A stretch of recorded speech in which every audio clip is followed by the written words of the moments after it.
Andrew Tate, being an alpha male, of course wanted to take the punch of defeat straight to the chin, but since he doesn't have one, he had to make excuses instead. Bottom G turned out to be the biggest fraud in the history of combat sports, and immediately rushed to become the world champion of excuses. Previously, the crown belonged to the infamous Logan Paul back in the day. Logan was the king of Vine's 6-second videos, so, after losing to Xi in boxing, he delivered the greatest short-form excuse of all time. He said he sneezed 3 times before the fight.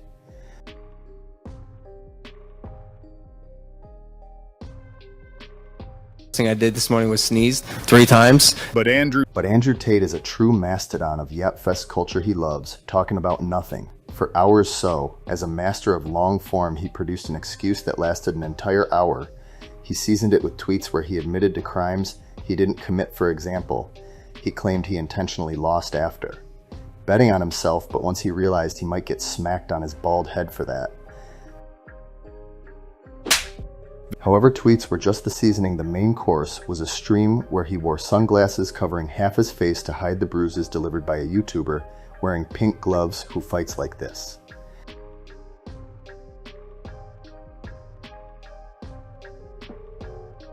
Tate started from afar. He began talking about how you shouldn't be afraid of public opinion and should do whatever you want, but it was exactly because of public opinion that he chose the weakest possible opponent in order to secure an easy win. Have anything in my head after this fight. My life ended on December 20th. Tate's going to tell us he didn't have to fight, he did it for us. Well, we'll thank him. We haven't laughed like that in a long time. And in the long story, in the extremely long book, which will be my life, this will be a very interesting chapter. The time was going to pass anyway, friends. I didn't have to do this fight camp, you know? I could have just said, no, I'm not doing any fight camps. I'm too old. I've been retired for too long. I'm just going to eat food and drive cars and party, be famous and be rich like every other guy. And this day would have come anyway, and I wouldn't have the fight camp story. But if you translate this Yapfest into human language, it means things are going really badly for the Tate brothers, so bad that they're willing to risk their tough guy image and get into the ring for the money.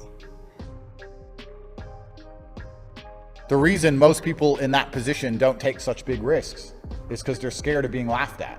Chase wasn't the only option. Tate could have fought former professional fighter Darren Till. The problem is Till fights like this, as you can imagine, from just one punch by Darren Andrews' uniquely shaped head would have been launched straight into the orbit of planet Nibiru, so driven by fear of public humiliation. He chose the easiest opponent available after that. Andrew decided to reinforce his point. If you are worried about other people's opinion of you, they already own you. They already control you. If you are worried about what they are going to say or what they think about you.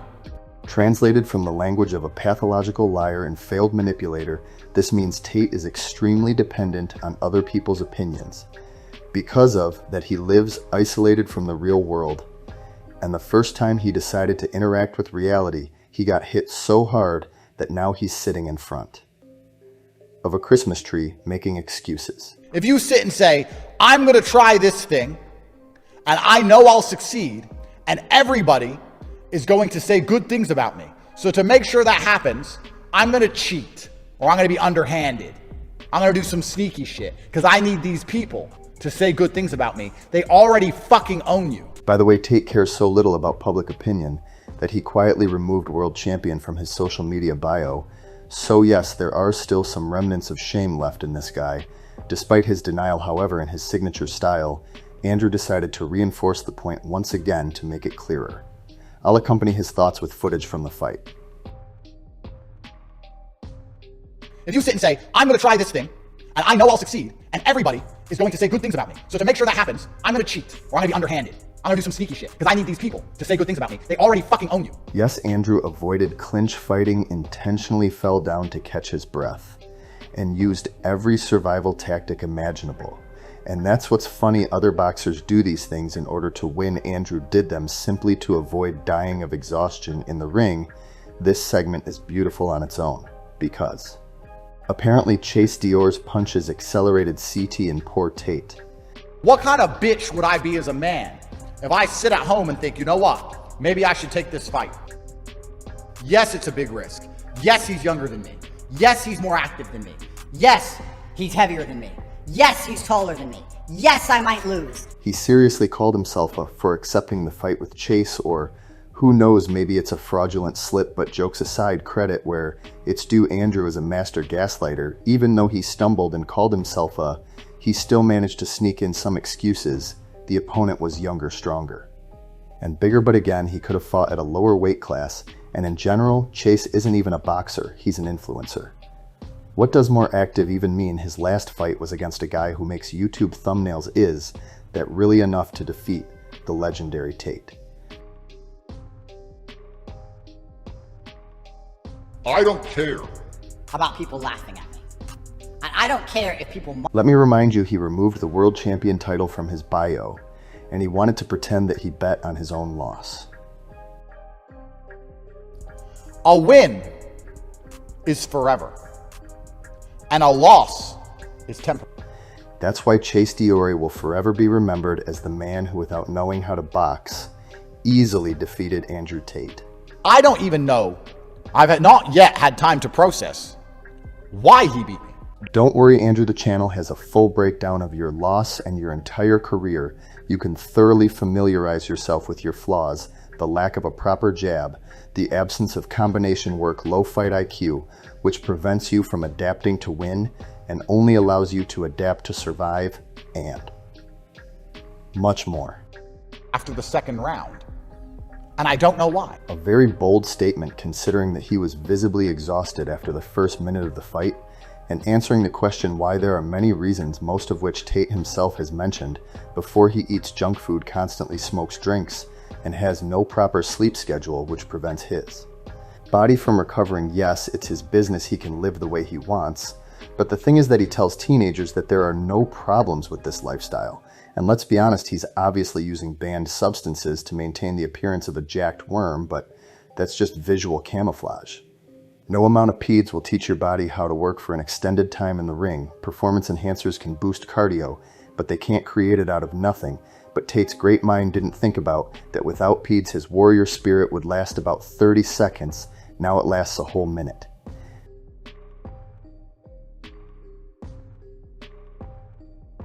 The first and second round, he couldn't touch me.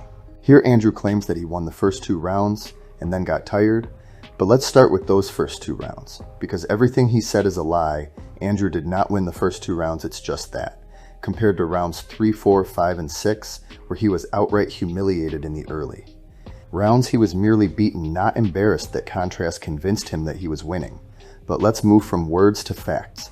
Let's count the punches and analyze ring control. From the very first seconds of the fight, we see the classic LGBTQ+ supportive stance of the bottom G Tate. Andrew throws a feint just to expertly miss a jab right after realizing hitting the head is hard. Tate throws a body jab, but misses again.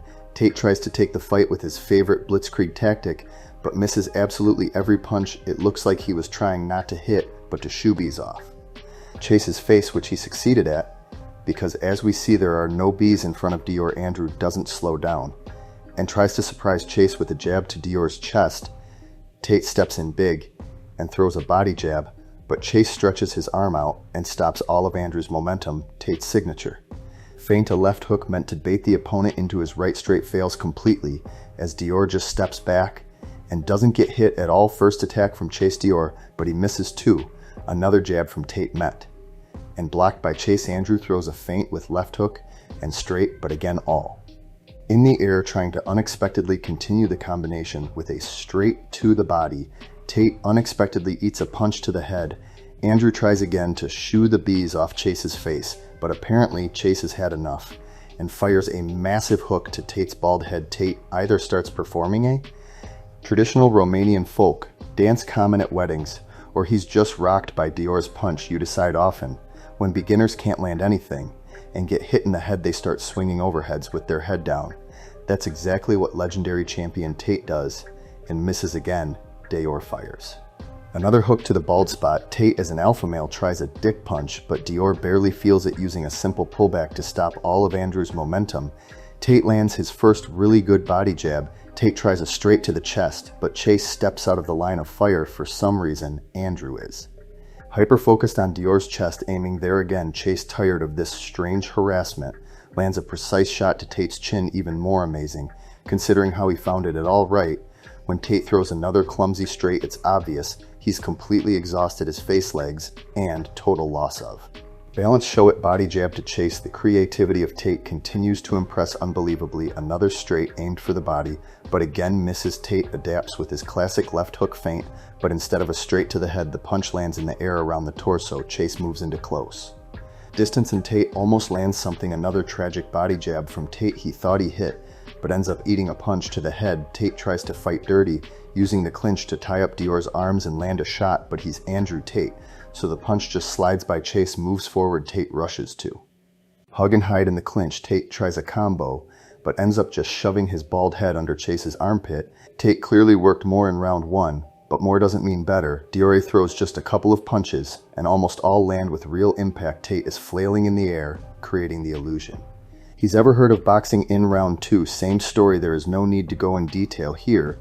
Tate takes even more shots to the head. He starts with a body jab, misses, and eats a straight, tries combinations, hitting only Chase's gloves. When Chase closes in, Tate's head meets the punch so that his back slams against the floor. Round two mirrors round one, but now Tate is completely exhausted, making it easy for Chase to land every shot. As you can see, Tate never won a single second of this fight.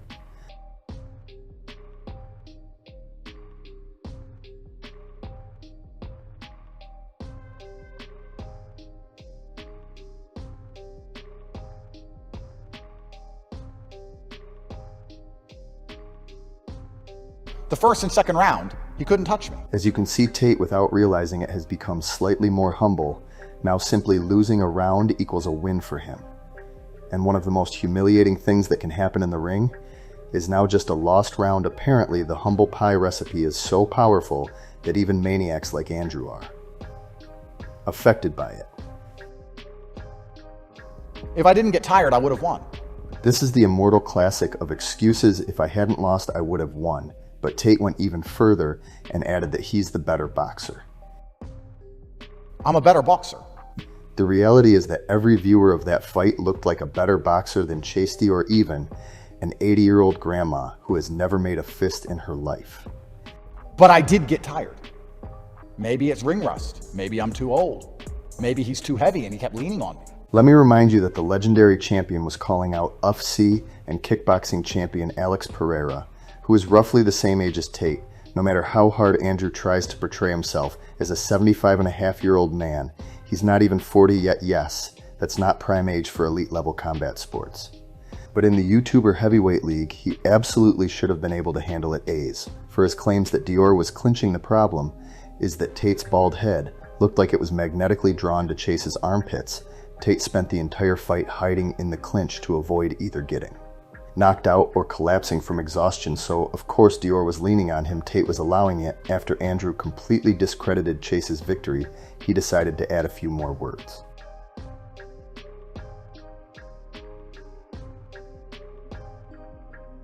Never, ever take away your opponent's victory. It's like paying a debt. If you make a bet, you're a man. If you bet $100 on a sports team, you shake hands, and your team loses, and you don't pay your bets, what kind of man does that make you? No, you have to pay your bets. The karmic forces in the universe does not and will not ever like or reward a man who doesn't pay his bets. And that's exactly why karma is currently dunking on Andrew Tate. If I want to get spiritual about all of this,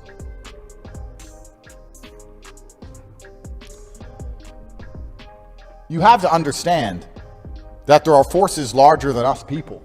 I think when a person reaches the level of schizophrenia where they start unironically laying out tarot cards to explain their loss, it's time to stop out of pure pity for Andrew's bald head. I think we've heard enough. The video still has 50 minutes to go where Tate will seriously explain that. God made him lose because he is mentally stronger than Chase, and therefore better equipped to handle defeat overall. This is a classic case of a bald fraud descending into full delusion.